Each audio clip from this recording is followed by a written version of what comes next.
All right, today we're going to decode an ancient piece of wisdom. We're talking about the hidden logic behind why we shouldn't give up, especially when it feels like all our good work is just going nowhere. Let's dive in. I mean, you know this feeling, right? It's got to be one of the most universal feelings out there. You're putting in the work, you're trying to do the right thing, you're being patient, and you get nothing. Crickets. It honestly feels like you're just pouring all your energy into a black hole, and you can feel that burnout creeping in. But what if there's a reason for that feeling? And even better, a framework for getting through it?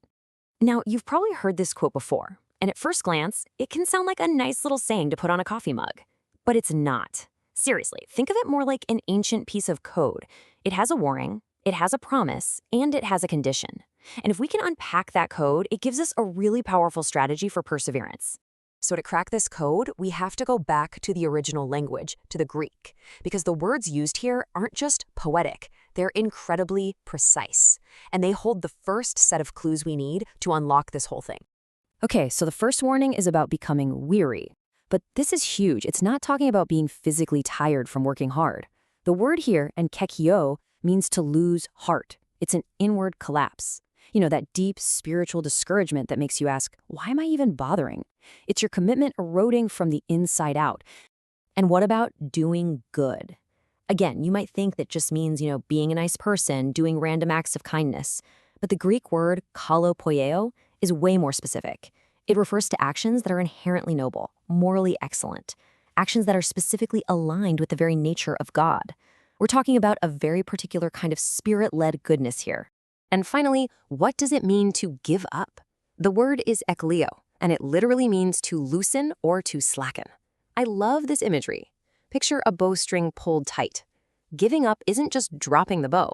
It's that moment you release the inner tension, that resolve, that conviction, that faith that actually gives your actions their power. It's an internal collapse.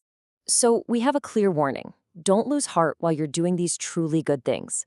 But the whole verse really hinges on this promise of a harvest, but only at the proper time. And that little phrase, that idea of timing, is our next major clue. And this brings us to a crucial distinction. See, the word used for proper time here is kairos, not chronos. Chronos is clock time. It's what's on your watch. It's sequential. It's measurable. It's our human expectation of how things should work. But kairos, that's totally different. It's God's time. It's a divinely appointed season, a strategic moment. This tells us right away that the harvest isn't tied to our stopwatch. It's tied to a divine calendar. This all points to a clear, logical metaphor that's running through this entire passage: spiritual agriculture. Think about it. Step 1 is sowing. That's our present obedience in the Spirit. Step 2 is waiting, trusting the kairos, the divinely appointed season, and only then comes step 3, reaping the future harvest. Farmers don't check their watch every 5 minutes. They work by the seasons. But wait, there's a crucial piece of context we've been missing. The verse right before our main one introduces a kind of plot twist. It reveals that we're all farmers, yeah, but we have a critical choice to make about which field we're actually planting in. And here it is. This is the key that unlocks the whole thing. It reveals there are two completely different paths, two different fields.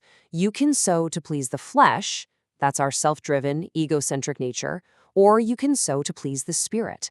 And the kind of seed you plant, well, that determines the kind of harvest you're going to get. Let's just break that down, side by side. Sowing to the flesh, the source is the self. The process is usually chasing immediate gratification, and the outcome is phthora, a word that means decay, corruption, disintegration. But sowing to the Spirit, the source is God. The process requires trusting in a delayed transformation, and the outcome is zoe aionios, eternal life, which isn't just about living forever, but about the quality of life that comes from God. So this brings us right back to our original problem. Why does it feel like our good efforts are going nowhere? It's because we're often looking for the wrong kind of harvest. In the wrong time frame, we have to completely redefine what results actually look like. And here's the big reveal. The harvest isn't one single event at all. It's multi-layered. There's a present harvest happening inside you right now. That's your internal transformation, your growth. There's a relational harvest that ripples out and impacts your community. And yeah, there's a final, ultimate harvest way down the line. But the most important growth, it almost always begins where we can't see it. This gets to the absolute core of the logic. Just think about a farmer who plants a seed. For the longest time, it looks like nothing is happening. The surface of the soil is still, but underground, it's a whole different story. Life is exploding. Roots are digging down. The seed is breaking open. The absence of visible results never, ever means the absence of activity. This is the takeaway. If you remember one thing, make it this. Delay is not denial, it is development. That weeding period, that time when you see absolutely no results, is not a sign that your harvest has been denied. No, that's the development phase. The breaking has to happen before the blooming. So let's put all these clues together. How do we actually apply this hidden logic? How do we learn to trust this hidden process when everything inside us is screaming to just give up?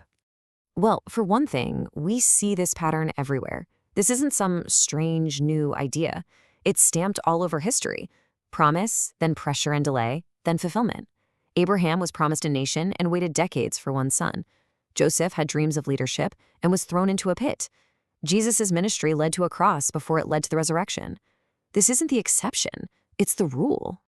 And what that means is that the real fight isn't just about managing your outward actions. It's about preserving your inner conviction. It's about keeping that tension in the bowstring when there is absolutely zero external evidence to support you. That, right there, is the very essence of faith. It all comes down to this really simple but profound idea. Life is a field. Every single action is a seed. Every one of those seeds carries a future inside it. And ultimately, God governs the harvest. And so that leaves us with a final and maybe a little provocative question. You are always sowing. Whether you realize it or not, every day, every choice, it's another seed in the ground. So the only real question is, which field are you planting in? And what kind of harvest are you cultivating for your future?